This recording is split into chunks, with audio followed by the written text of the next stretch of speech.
Well, I'd like to open up doing two things. One is blowing the shofars, and the reason for blowing the shofars, there's probably half a dozen reasons that we could talk about on another occasion, unless that's a particular question. But it's also, in the reckoning of one calendar, tonight is the day of Shavuot, the 50th day, right, Jamie, according to the... Well, according to the Torah calendar, tonight would be Shavuot, because they're actually at least a month ahead. So we should blow the shofars on the festivals. It's one thing that he always says to do. And also, if it's not Shavuot, according to that calendar, it's just another day. It's counting. And the word for count is sefer, which is making connections and putting things together. And so blowing the shofar is basically you might say, a proclamation. There's this concept. I found it in another verse, and hopefully later tonight we'll get into how I come up with these things. But there's this verse that says to blow the shofar. It's kind of like, let's put it into a modern context. Say you have a kid who is supposed to take out the trash and didn't really want to take out the garbage and this and that. And say, look, if you don't do what I want, I'm not going to give you your allowance, or I'm not going to give you what you want. And so if every time the kid goes to take out the trash, he goes, what? I'm taking the trash out now. And the next time he goes, I'm taking the trash out. I'm on the line now. It's bringing to your attention the fact that he's doing what you asked him to do. And then one day he sits there and says, hey, can we go down and grab a hamburger? If I'm too busy out of it. He goes, well, and you remember every time that he got your attention, that he was doing what you wanted. Well, I found this verse that says something about blowing the shofar.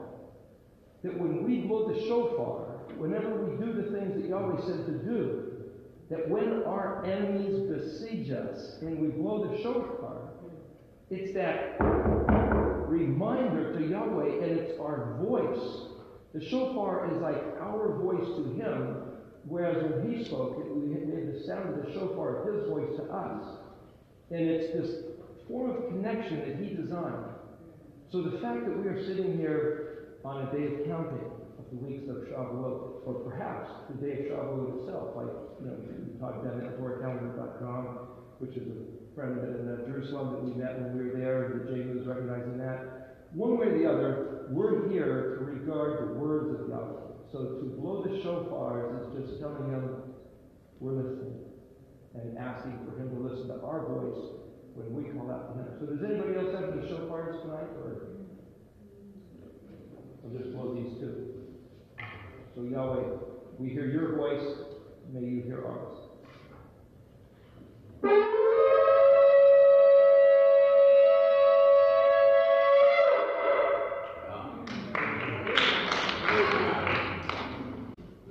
So tonight is Selah week.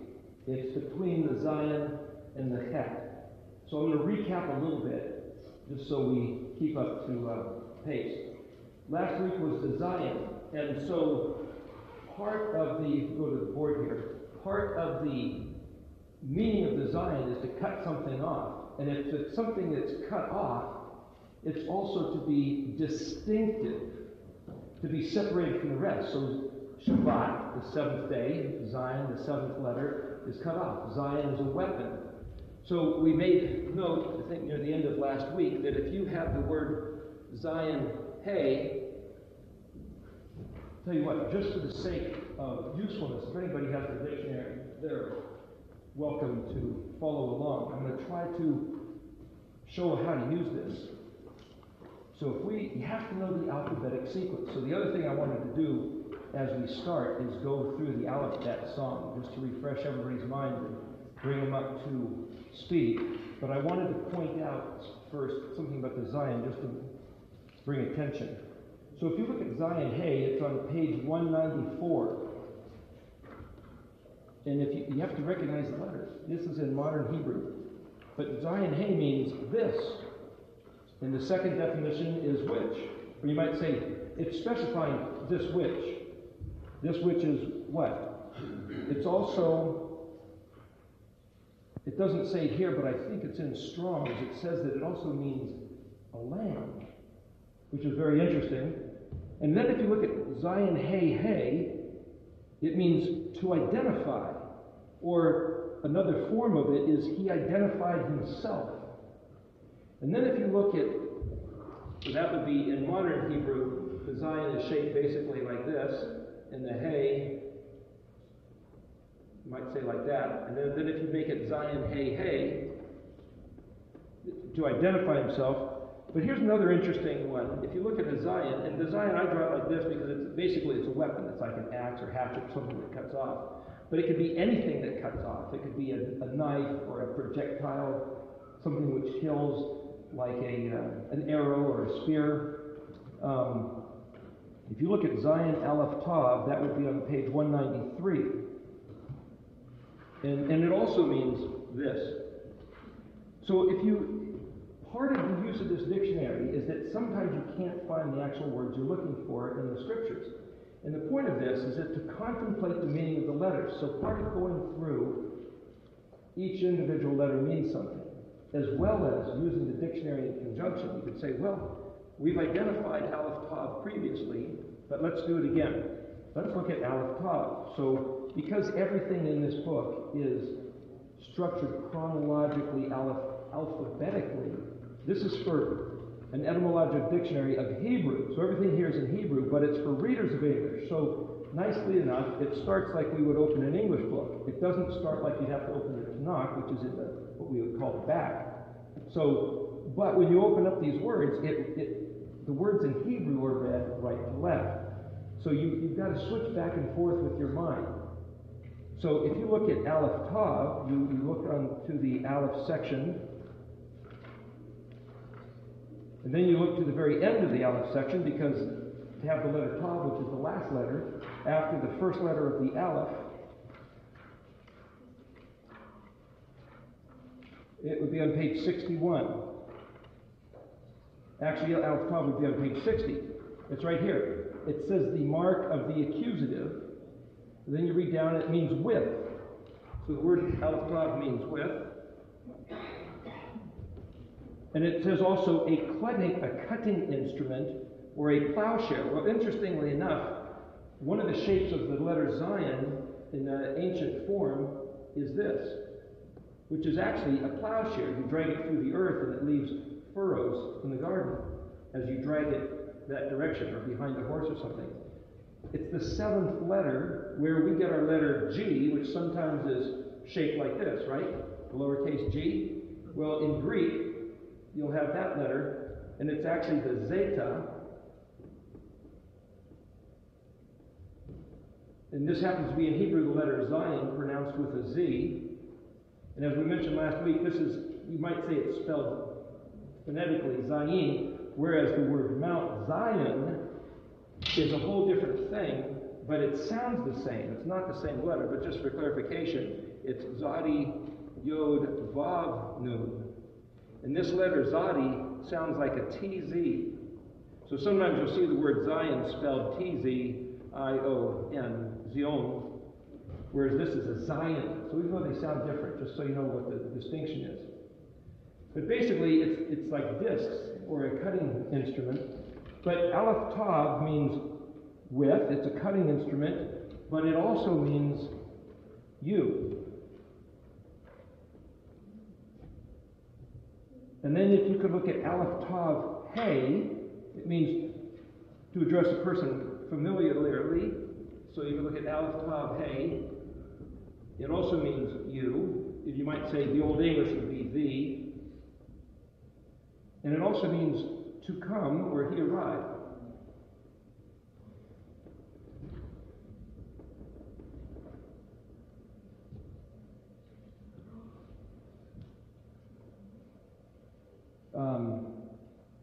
You could then look at Aleph Tav Nun, and I'm showing you this for a reason. I'm trying to show you the use of the dictionary here.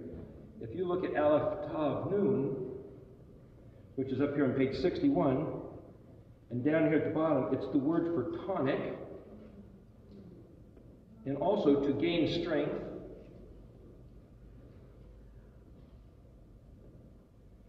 And also, again, you.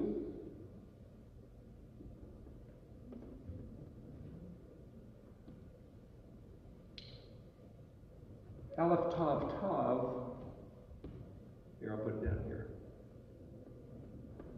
Is a signaler. And that's right over here. It comes from the root of Aleph Vav Tav, which is a sign. It's pronounced oath, or where we get the word oath, because a tav is pronounced as a T, a TH, or an S. So you get Ashkenazi versus Sephardic, and sometimes they'll call it Shabbos, or sometimes they'll call it Shabbat. It's the same word. The B sounds like a V sometimes. If you have the letter in modern Hebrew, bet, without a dot, it sounds like a V. It's a vet. If you have the letter bet with a dot, it's a bet. So that's the hard B sound, and that's the V sound. So even in Spanish, the same letter B has two different pronunciations. That's where you get Shabbos. So some people think if you call it Shabbat, you're showing your ignorance. It's just another way to say it, colloquialism, you might say. Okay, so here's what I've been doing in reading from the Paleo. I'm trying to show you the mechanism and why I think this dictionary is so great. If you read a modern Hebrew, they'll have vowel points, which, I don't know how many people was at the conference over the weekend, but Bonnie did a great job showing you how to read modern Hebrew. And the way modern Hebrew works is that you'll either have a line, or you'll have a couple dots, or maybe you'll have a couple dots this way, or maybe a single dot, or you'll have a dot up here, or you'll have a dot up there, and those are all the vowels. They tell you how to pronounce this as a consonant. But the original scrolls had none of those. So the original scrolls in Paleo had no dots, had no vowels. It was like, well, if you didn't know how to read it, because your father or somebody didn't teach you, you had to guess, and you might have guessed wrong. But there were no vowels. And so the Masoretic scribes were thinking that, oh, gee, people are losing the ability to speak this, to remember it, and sometimes, like in English, one word will have more than one meaning. So they put the vowel points to distinguish between them. For example, if you look in Strong's Concordance, the word bean, spelled bet, yod, noon, it's number 996, typically. Most everywhere that word is used, Strong's Concordance will tell you, because of the vowel points, that it simply means between. That's pretty simple. Being means between. But if you change the vowel points, same spelling of the word, and you look at number 995, there's about 20 different similar words telling you what that means. And it's written on the chart on the left-hand side, approximately in the middle. It basically means to think, to consider, to ponder, to meditate, to regard, to evaluate, weigh, and look well to.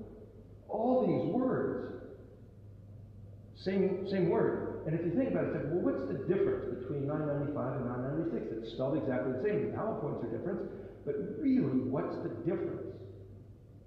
If something is between, you're saying, okay, the bridge is in between the castle and the land, as the picture we were describing last week with the moat around the castle with the treasure chest of what's inside the tet. I'm trying to use similar words to tie everything together here.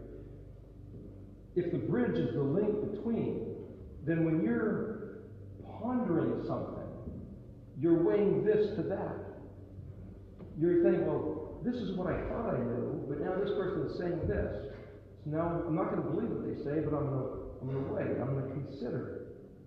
I'm going to contemplate and try to regard. So if you think that because of the use in the verse, that it says, for example, I believe in the book of Joshua, this is a whole other tangent, which I won't get into. We can talk about it one day if you want. But it talks about the Ebenezer. People say, oh, raise my Ebenezer. It's like, what's an Ebenezer? The whole story about that. I was at a church, they were singing the song, coming out found of every blessing, I'll raise my Ebenezer. And I said to someone, to my sister, I said, what's an Ebenezer? Scrooge? And I asked my mom, what's an Ebenezer? Scrooge? I asked my brother-in-law, Scrooge? I asked the pastor, Scrooge? It's like, we're going to raise our Ebenezer and all we think of as Ebenezer is Scrooge? What? Something's wrong with this picture. He said, well, why don't you go ask the choir leader, the guy that went out there. He says, I think it's something that you lift up. I will raise my Ebenezer. It's something you lift up. Well, that kind of makes sense, but we have no idea. So I went home and I thought, how would you spell Ebenezer? It must be a Hebrew word. So I came up with about half a dozen different variations of how to spell it. Well, and then I know it comes out of Scripture. So I looked in Strong's Concordance, and there's a place that it talks about Eben Ha'azar. And Joshua, there was a battle with the Philistines between Migdol and the cliff. Okay, between Migdol and the cliff, and he put this rock, and he said, this is because Yahweh has helped us. He took this rock, and he stuck it between Migdol and the cliff, and he named it Ebenezer. Scrooge? No. Eben is stone. Aleph, Bet, Nun. Azar. What's Azar? When Adam was bad, that wasn't good. I'm playing with English and Hebrew. The word bad, dalet, means alone, unique, separated. He was cut off, Zion, from all the other animals. He found none that he could relate to. And it said he was bado, and it wasn't tov, tetvav bet. So to say he was bad, he wasn't good. It wasn't good that he was bad. I'm blending Hebrew and English, so I'm playing around for what it's worth. Anyway, the point is, he was separated. He was cut off. And he needed someone else to relate to. He didn't find it in the animals, so Yahweh made a helpmate. I once heard a sermon many years ago, and the guy was saying, it's not a helpmate, it's a helpmeet. And it's like, I don't know the difference. I speak English, but I don't know the difference between a helpmate and a helpmeet. And maybe you got to get some good dictionary and try to find an old English word to find out what it really meant. We don't need someone else to relate to. He didn't find it in the animals, so Yahweh made a helpmate. I once heard a sermon. We're back on? Okay. The point is, he didn't say helpmeet, and he didn't say helpmate. Yahweh made him an Azar. What's an Azar? Well, you look up in the dictionary. I'm not going there right now, but just to say, the benefit of the dictionary, you can look up what he really said, because it's right there in the Scriptures. You turn to Genesis. If you have a Hebrew Tanakh, or it might be a Chumash, but the Chumash means 5. It's the first 5 books, which is the Torah. The Tanakh, the phonetics T-N-K, Torah, Nevi'im, Keterim. That's the first 5 books of the Torah, the instructions, otherwise known as the law. Nevi'im is prophets, and Keter is word for writing, so Keterim is the writings. Tanakh, T-N-K, Tanakh. It's actually T-N. Well, it's an acronym, basically. Anyway, so the point is, you open up the Tanakh, you find where the story is in English, you look to the Hebrew side, and you find the Hebrew word. And then you can look in Strong's in the Hebrew section, or you can open up the dictionary, and you'll find that an azar is literally that which binds or wraps around. So if you have a cut open wound, and you wrap a bandage around it, that's an azar. If you have a painting, you say, I don't want to just stick the painting on the wall, I want to put a mat and a frame around it. It separates the painting from the wall, and it gives it some dignity, some prestige.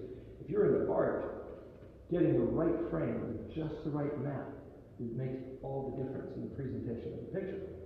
The mat around the picture with the frame is an azar. It's that which keeps, that which binds, that which helps. It's distinctively different than the painting, but it's that which helps hold it together. That's what the wife was made, an azar.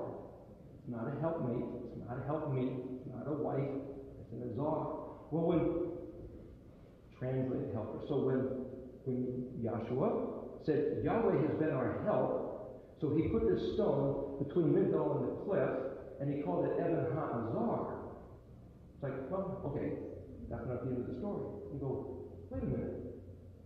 Between Migdol and, I think the word is Hashem, Shin Nun, I believe it was what it was. And I thought, I bet that there's something to that. So I went to the Tanakh, looked up the word Migdal, and it also means a watchtower. A watchtower. So it's not between Migdal and Hashem, it's between the watchtower and well, you look up the word Selah, and it means a tooth, or like a peak, or like picture a tiger's tooth. This thing that you look out for the tiger's teeth. It's like this thing. It's like, be careful of that. But it's like this white thing that catches your attention because the rest of the tiger's camouflage. And it's like, it's a tooth. And it's like, wait a second. The thing in the distance that you're supposed to look for, well, you know that thing, the cliff, like the white cliffs of Dover, right, on the Mediterranean coast at the end of the Mediterranean Sea before you get out of Spain and France and get into the Atlantic. You could see those white cliffs from way back. They are the white cliffs, like the tooth. They are the cliff, the promontory in the distance that you look for. And if you're a sailor coming through the Mediterranean, you're saying, well, when you see the white cliffs of Dover, now you'll know we're right about there. So the other day at the conference, people were talking about our expectations towards the future, what we're supposed to be looking for. And of course, for the Christian doctrines, you've got the rapture, you've got the tribulation, you've got the Antichrist, you've got the New World Order, you've got all these things happening. Well, these are things you're looking for in the future. That's like the Selah, the things you're looking for in the future, like the white cliffs. But then we've got this Migdal. And as I was thinking about this about the 17th, I was thinking, suddenly, there's some connections. And this is going back to the thing like the crazy eights, right? If there's a 4 diamonds, and the next move is to play either a 4 or a diamond or an 8. And this is like where Tony Robinson talks about that chiastic structure and the thematic parallels. Either parallels or chiastic, which is an X pattern. But when you strip in, wait a minute, does anybody think, what story do you think about? Let's go to the New Testament. I'll make it easy. Watchtower, something you're supposed to watch for, and then something that holds you together, and then something in the future that you're expecting or that you're coming or you're looking for from the watchtower. Does that remind you of any particular story? Excuse me? No, that's kind of more of an Old Testament thing. So what did Yeshua say about watching and the future event? Well, ever since the fathers fell asleep, it's been the same way. They will say, when is the sign of his coming? When's the sign of his coming? So he said, watch and pray. And he also sent the Ruach HaKodesh to sustain us, there's the Azar, to keep us together until that time comes, as we're waiting to lead us into the truth. And I saw there's this picture parallel, just in this story of Joshua, with putting up the rock of our help, Evan Hadazar, between Migdal and the cliff. So in other words, he says, Yeshua's taken off and he says, watch. And then there's the story of the 10 bridesmaids who all fell asleep, and 5 had oil and 5 didn't.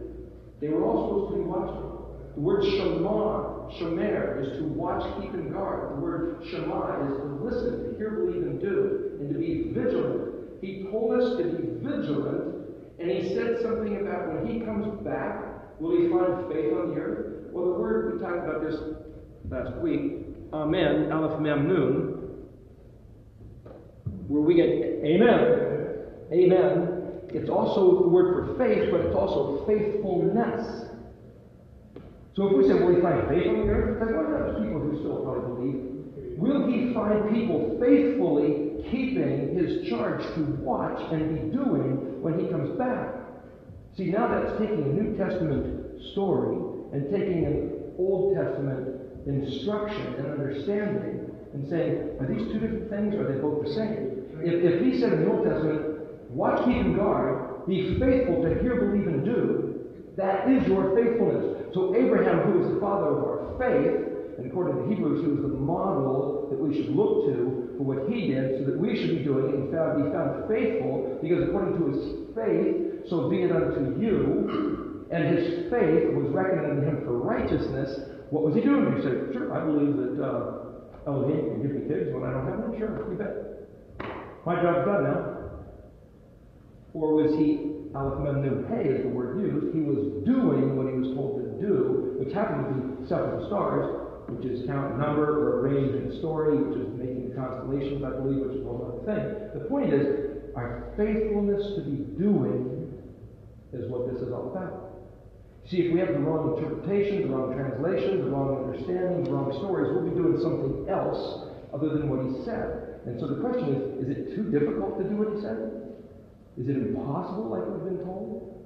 Or can we do it? And what I would maintain is that if we knew what the Scripture said from Hebrew, not from Greek and Latin and English and Spanish and Russian and all these other languages that it's been turned into, but simply going back to the Hebrew, we'll see something that is not only possible, but actually way to our benefit if we did it. And it just might change everything if we could read it in his words rather than read it in the words that we've been given. So what I'm going to try to do here is show you the significance. And I'll start with this word right here, Zayin Aleph Tav.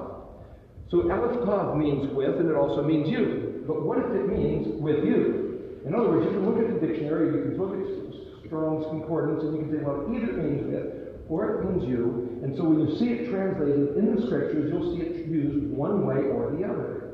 But what if there's more than one mechanism of translating a verse? In other words, what if it means with, and if it means you, and it means this plowshare,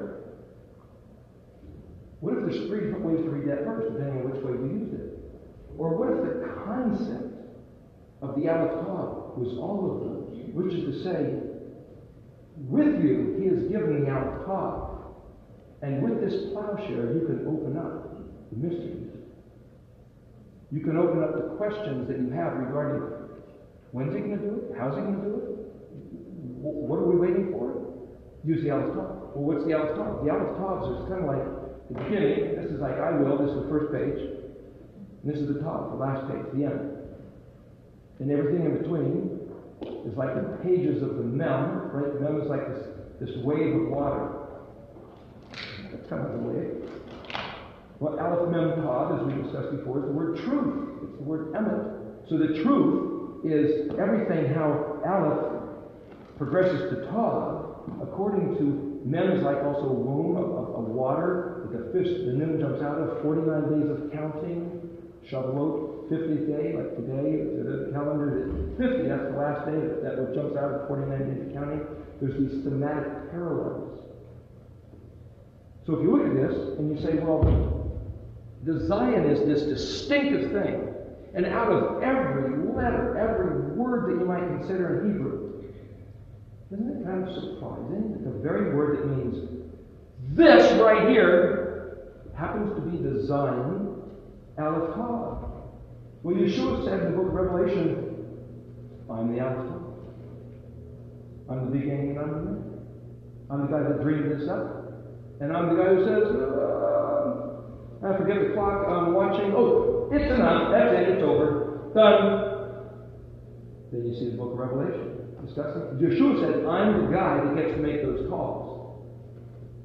But he's also, so the Zayin says, he's the distinctive guy that says, I get to call the beginning and the end, but he was also, remember the weapon is the Vav man, Zayin. And if you read in sequence letters, Hey, Vav, Zayin, which is the 5th, 6th, and 7th letters, Aleph, Bet, Gimel, Dalet, Hey, Vav, Zayin. Hey means behold. Vav can be referred to as the man, and the Zayin slain. Behold the man slain. Which man slain? This man slain. The Zayin Aleph Tav. Aleph Tav came to the earth, the place that he made, and we killed him. That man. So all of you, on the other side of the camera, who don't think that Yeshua has, well, he is just a guy. He was just a historical fable. He was just what other man in history proclaimed himself to be Aleph Tav? Which other man had such a distinctive death and resurrection? Zadi, by the way, is a sprout of a dead stick. Aaron's rod that budded. It was a picture of the resurrection. Kuf, a picture of the ascension. It's all right there in the original letters. This man, the Aleph Tav who was slain, this man who came to be with you, this man whom we put the plowshare through his back and ripped him open, this man, he came to identify himself as the distinctive Two hays, the man between the two hays.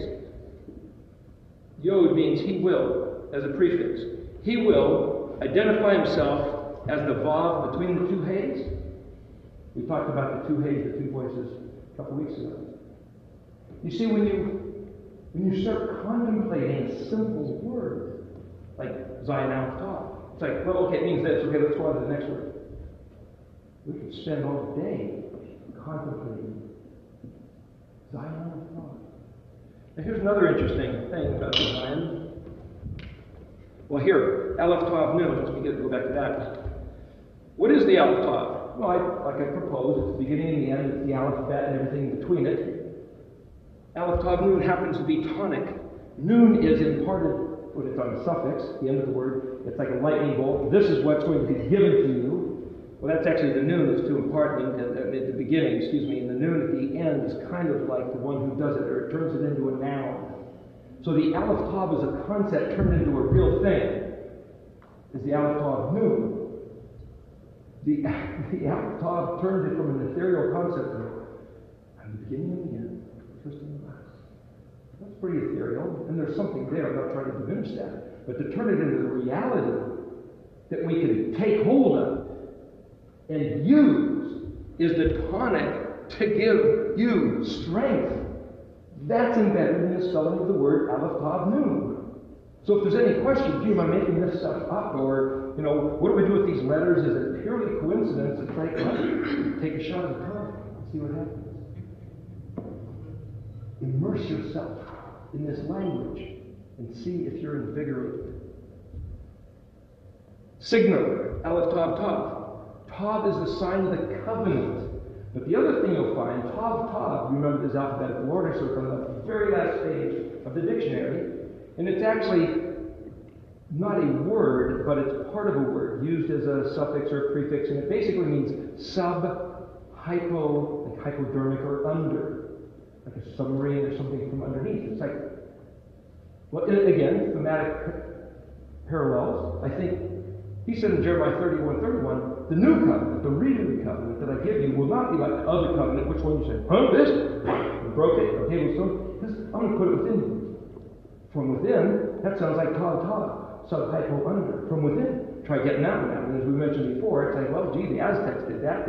They somehow took 40,000 people at a time. At a single ceremony, 40,000 men. They cut their hearts open while they were still alive, strapped them down, cut their hearts open, took a bite out of it, and threw their heads down the ramp of their temples. It's like, why would such a thing happen? No, I don't know those people. Mel Gibson did a movie, Apocalypto. It's pretty gory. I don't necessarily think everybody should go see it, but those who have the stomach for it, there's a picture of what Yahweh said would happen to Israel if Israel profaned his covenant. It's like, what do those guys got to do with Israel? Well, in the days of David and Solomon, apparently Solomon's ship went around the world. They had people all over the place. Yahweh also said he would scatter his people to like dust in the wind all around the world. Those guys could have been Israelites. The word Brazil is the Hebrew word for iron, as we discussed last week, iron chariots. There's ancient Hebrew writing in the Americas. They could have been ancient Israelites who had profaned his covenant. I don't know, but I'm guessing it would fit the story. The point is, the word Aleph Tav is where we get the word oath. It's a sign, it's a symbol. And just to show you the use of the dictionary here a little bit, look at the word Aleph Tav. You won't find this in Strong's Concordance. But I've also found some things in Strong's Concordance that you won't find here. So you use them both together. This is page 15. Aleph Tav. Sign, signal, symbol. Token, miracle. Okay, well, there you go. It means sign. Oh, but it also means a letter of the alphabet. Imagine that. It also means to consent or agree. It also means to signal. Well, the thing is, it doesn't say it means oath, but it's pronounced oath or oath, because remember, a tav can be pronounced as a T or a TH as an S. So what I also do is I look at the fact that the English words and Spanish words and Greek words and Latin words, if you know a little bit of that as you study the English, which is this compilation of many, many, many different languages, the word oath means It's what you say to signal your consent and your agreement. You have a sworn oath with somebody. It's the same thing. So what do you do with the fact that an Aleph, Vav, Tav is a sign or a symbol like a monogram, like a signature, like a logo, like a Nike swoosh sort of a thing, which is representative of the sworn oath of agreement. And it's a letter of the alphabet. This is where I come up with the notion that every letter of the alphabet in Hebrew represents an aspect of the sworn oath of Yahweh that he has with his people.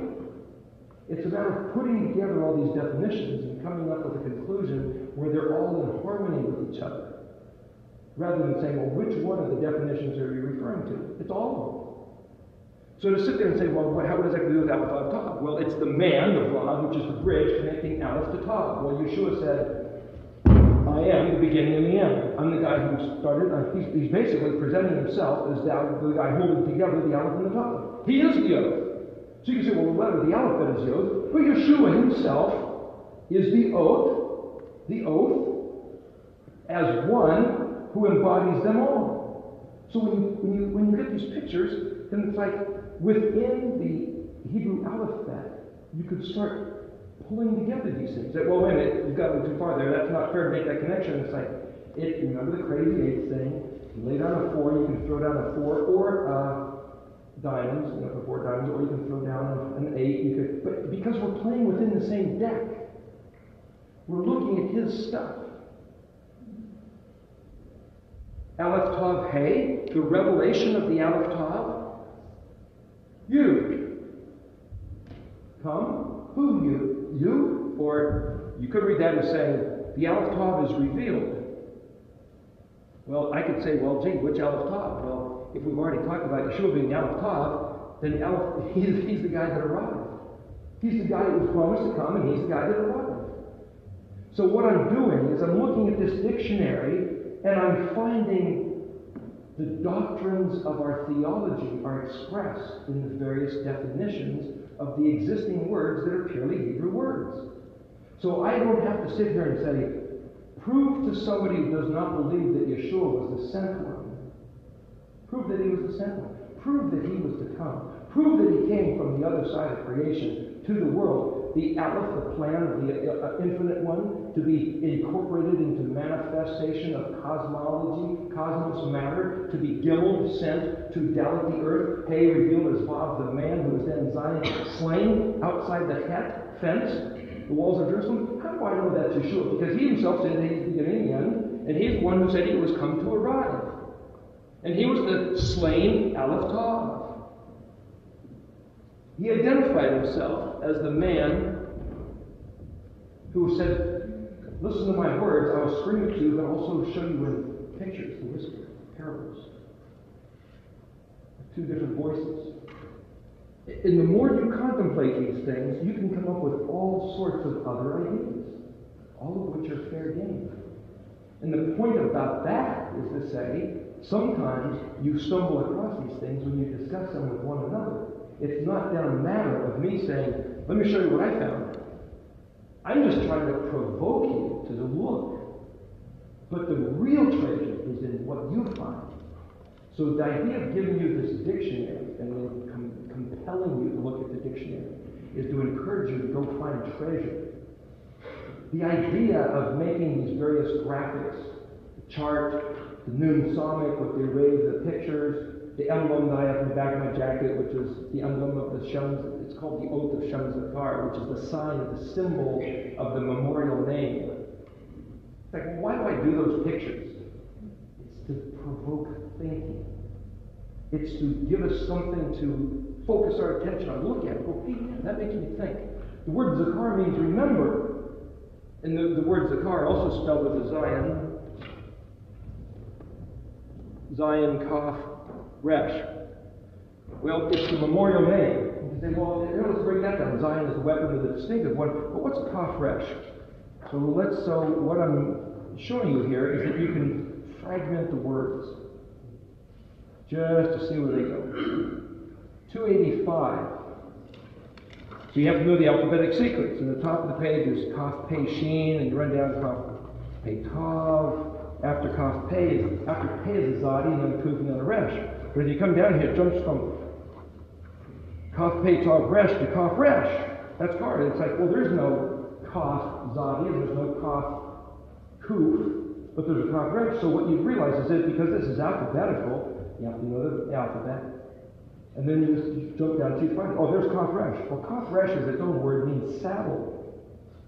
It's also a pillow. Well, we think of saddle. Well, when you ride a horse, you would stick a pillow on a horse. You have, the horn, you can throw your lasso on it. No, that's American cowboy saddle. This is a camel saddle, which might be a pillow. So again, we have to take our mind out of the present context, put it in the other context. But it also means a pasture or a meadow. It also means a he lamb or a battering ram. Well, the other thing that I found is if you add the letter hey at the end of it, you can also find things that are pretty typical to the word without changing it much. So let's look at Kaf Resh Hey. It means to dig. Make dig. To dig. What does that got to do with a saddle? Or it says to buy or trade, or to give a feast, or make a banquet. Well, the point is about that is you could sit there and start thinking, what difference does it make? So you say, well, what difference does it make when you put a hey at the end? What difference does it make when you put a mem at the beginning? What difference does it make when you stick a lamed or a yod, or stick a vav in between? You could stick a vav in between the kaf and the resh. You could stick a yod in between. For example, look at this other page word on the side. Kaf resh vav yod. It means dug. Well, that is the past tense of to dig. Well, if to dig is Kaf Resh Hey, and Dug is Kaf Resh Vav Yod, then what you see by using the dictionary, see if you're online, you don't quite get this benefit because it shows you the word you're looking at. But in the dictionary, you're looking at Kaf Resh Hey, it means to dig, and then you look at Kaf Resh Vav Yod, it means Dug. What you're saying is it doesn't change it much between the Hey and the Vav Yod. Didn't change it at all. But if you read Kaf Resh Kaf, go down, and for cleaning, Kaf Resh Vav Kaf, crane, strudel, Kaf Resh Vav Mem, yellow or green color. You see, if you add the different letters, you can see what difference the letters make to the word. So part of the study of doing this is to just take a word, any word, and then add other letters before it and other letters after it and see what effect they make. So part of the process of coming up with that chart that I made, which is out there with all the columns, is by spending hundreds of hours doing this very thing. So one of the things I suggested quite a while ago is that if you don't know how to read Hebrew, and you don't know how to use the dictionary, open up and start reading. Hopefully you can recognize the letters. But even if you don't recognize the letters, here, Samech Hey Resh, Sahar, enclosure for cattle. It's also a prison, a round enclosure. Hey, wait a minute. The word we just looked at, I didn't read it, but it was one of the Kaf Resh words, and it also said something about digging something, and it was round. It was like, when you put a shovel in the ground and you dig a hole, that's a round hole that you dig. And that's like this. If you're going to dig a hole and put something in it that can't crawl out, you put your dog in a round hole or something, or it's a form of prison. It's like, well, Joseph was put in a pit, and Jeremiah was thrown into a cistern. That's a round hole in the ground. You start making connections, and then you say, well, what does that got to do with the Samech Hey Resh? Wait a minute, Samech Hey Resh also means moon. It also means simply to be round. But Samech Hey Vav Resh, now we just add a Vav, and it means moonlit. And it says here, from Samech Hey Resh. Samech Hey Resh also means witness. Well, I know from my other studies that Ayin Dalet is a witness. Now I have Samech Hey Resh as a witness and Ayin Dalet as a witness. What do those have to do with each other? Well, Ayin Dalet, I know from studying, is the middle of the word, it's the word ed, and it means until. And you could say, sit here until the clock strikes. Okay, once the clock strikes, that's the witness, and it's time you can leave. That's the witness. Well, the word moed is the mem as prefix means the place of or away from ed. So you have the place that the witnesses are, or the place where the witnesses gather are the moed or the moedim, which are the festivals. What has that got to do with Sahar? Oh, it has to do with the moon. How do you tell when the month is? You look at the moon. the festivals of Pesach and Sukkot. But the other months are calculated and counted when you see the sliver or the conjunction, depending on how you do it. But what we see here then that the moon, what about an enclosure for cattle, a round enclosure? Well, a round enclosure is to say it's got a beginning and an end, and it loops around and cycles back. So now I'm trying to connect these dots. I'm like separating. It's like, a month has a beginning and an end. And months are kind of cyclical, even though we think of them in straight lines, but they go like the pattern of the moon, around and around and around and around, like these spiral patterns, like the weeks. We think of going around and around, and the year goes around and around as the earth goes around the sun. And so what I'm trying to look at here and say, like Sahar means to bear witness or testify. That's the same as Ayin Dalet. It's like the Moed are key to the moon. That's why the word Ayin Dalet has something to do with Sahar. So now that I can do that, I can make a connection between Ayin Dalet and Sahar. It's like the game of concentration. You know, it used to be a TV show about that, but then we also used to play with cards. You turn them all over, and you flip them over, and you take turns, and you try to remember who that one was. Oh, yeah. You got a pair, and it was kind of fun. Using this is the same thing. It's exactly the same thing. You start recognizing concepts, and the more concepts you know, the more you can relate them together. If you find that to be fun, I happen to find it to be pretty fun. But the point is, once you start looking at other things, you start making other connections. And then you say, well, wait a minute, how do we know we can trust this theology? What if we find something here that does not line up with our doctrines? Wait a second. How do we know that Ernest Klein got it right? But this is just a dictionary. This isn't a book of doctrine, it's a dictionary. It simply tells you what words mean. What do words mean? Words are comprised of letters. Letters mean things. What do they mean? If you think, look at Frank Seegan's book, some of Jeff Benner's work talks about it, and many Jewish writings all talk about it. There's a common belief, a common understanding. It's a historical, established, foundational principle or precedent, you might say. Aleph is an ox. The word Aleph means ox. Look it up in the dictionary. Look at the word Aleph. It'll tell you. The original letter was drawn as an ox, and the word Aleph means ox. Bet. The original letter was shaped like a house, and the word bet means house. Gimel, the head and the neck of the camel. The letter with the foot in the modern Hebrew. It kind of thinks, what does a camel do? It's a transportational vehicle that goes this way and backwards, and the word Gimel means camel. All the other letters, you can look at that and you can say the letters mean something. And you put them together. But if you put together Aleph Bet, see ox and camel, what's that got to do with the Father? Ab is Father. But Ab, if you look here in the dictionary, is much more than Father. It's also origin, prime factor, you might say the root cause, the original foundational premise. What does it got to do with an ox and a camel? If you're going to establish a household, you can procreate and have kids. But if you're going to have something of substance, start your ranch, it's like having a tool and a vehicle, an ox and a camel. You go, oh, okay. So again, it's like you have to put your mind into these other places. So we're just about getting pretty close to a break here in just about 5 minutes. So I just wanted to establish the premise of what we're going to do with the dictionary. And I'm going to show you then in the next meeting, after a little break here, the words or the letters which serve as prefixes and the words that act as suffixes. And the way that you can break down the words. And then what I was going to do for the third session is I'm going to show you the last words of David in 2 Samuel, I believe it's 20, verses 2 to 7. You can read them in English, and I looked at two different Bibles, the ISR version and the Stone Tanakh version, and I wrote them down, and I actually have them as a handout to give you. And then I'm going to show you what this mechanism of breaking down each one of those words does to the translation.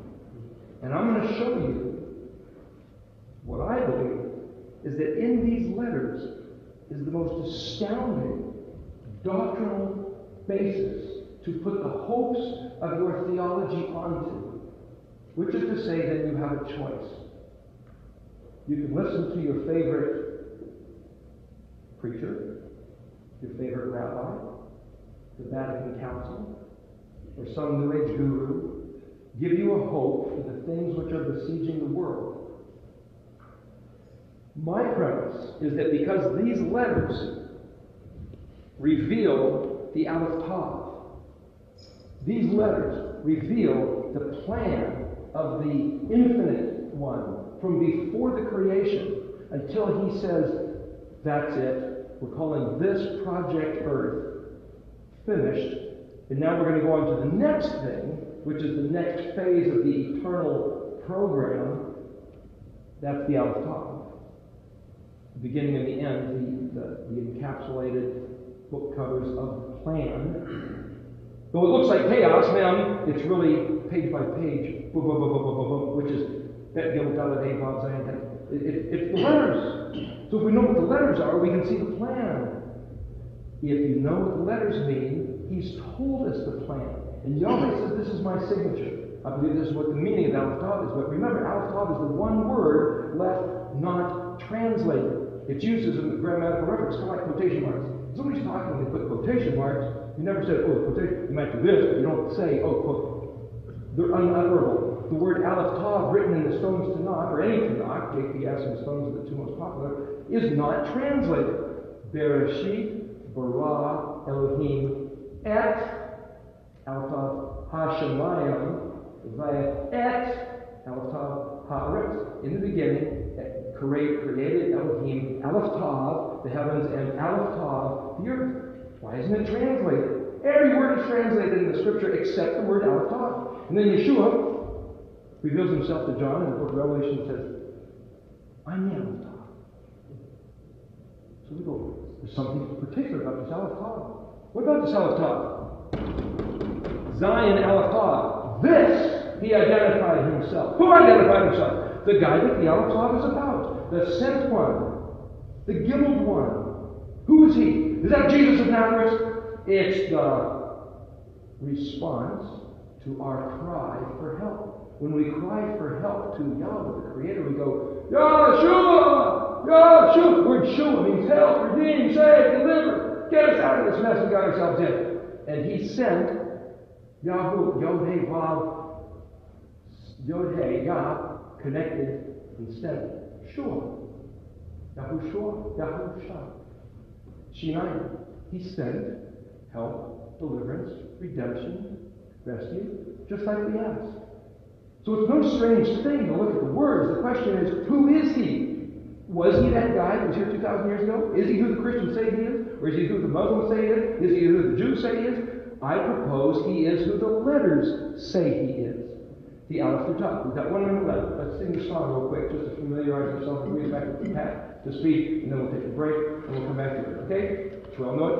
Aleph is the plan and of a purpose in his heart. Bet is the container of all he would impart. That's Israel. Or Yeshua. Gimel is the sent one to retrieve us home again, to enter through the door, the Dalet. Hey, look! He's the Vav, man! Cut off, perfect yet, the Zion, one of 7 mess. Selah. Think about it. Het is for our safekeeping. It's a big fence like a castle wall. Tet, sealed by Tet like a wedding ring. Yod, his hand, who formed my hand, the Creator, to hold on to his Kaf. His gift to us, which is lines of instruction, which is Torah, Torah, Torah. Our regard reveals the heart, our heart, and his heart is manifest by our regard. Lamedain, teaching and learning Lamedain, so that from Mem, a blessed noon restart. Samech Ayin Pei, Shema Shomer, together one. Zadi stands alone, though all Israel shall be conformed to this image of the archetype embodied by Yeshua, which is the Torah made flesh. After, poof, our noble Resh, exalted in the sky, Sheen, our shining, Elyon, Yahweh El Shaddai, the Aleph Tav, accomplished and completed as he said, the one word left untranslated, the one we already reject, still the offer yet remains. Chaim et al olam. Yahweh commands the blessing, lives forever. That's what that means. For the simple breadth of his love and depth at his song. The Shir Shirim, the song of songs, taking a break.